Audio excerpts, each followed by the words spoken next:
Popular back in the 40s and the 50s, there was a famous advice columnist who had her own section in the newspaper where people wrote their questions and she offered very sound advice.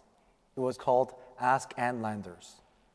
One day, a lady who worked in a grocery store as a cashier wrote a letter with a complaint. She said, "I saw people buying luxury food with their food stamps, birthday cakes, and bags of shrimp.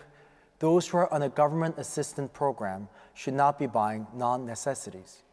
She went on accusing them of being lazy and wasteful. A few weeks later, Ann Landers dedicated an entire column responding to this grocery clerk.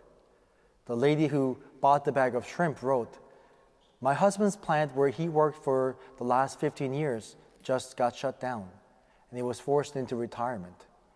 And we were celebrating our wedding anniversary. I made a shrimp casserole, which was my husband's favorite dish, and we ate it for 3 days." And the lady who bought the birthday cake wrote, "I am the lady who bought the $17 birthday cake with a food stamp. The birthday cake was for my little girl. She has bone cancer and will probably be gone within 6 to 8 months. This birthday will be her last." We make assumptions and judge people all the time, but it is impossible for us to know what is really going on in someone's life by looking at a snapshot. The truth is, only God knows the full story. We have faults.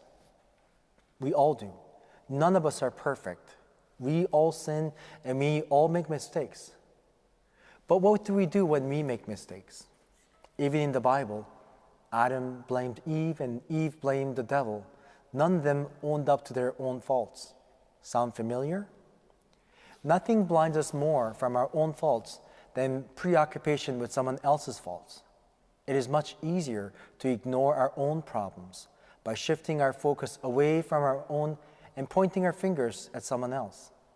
Blaming others is a much easier way out than to admit our own faults and commit to making changes. Working on ourselves can be quite difficult and even painful. Every now and then we encounter people who are completely unaware of their own shortcomings. How can anyone be blinded from seeing the truth about themselves? When we are focused on finding faults in others, we become blinded to our own faults.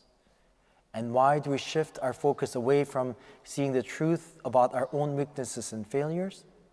That may be our defense mechanism.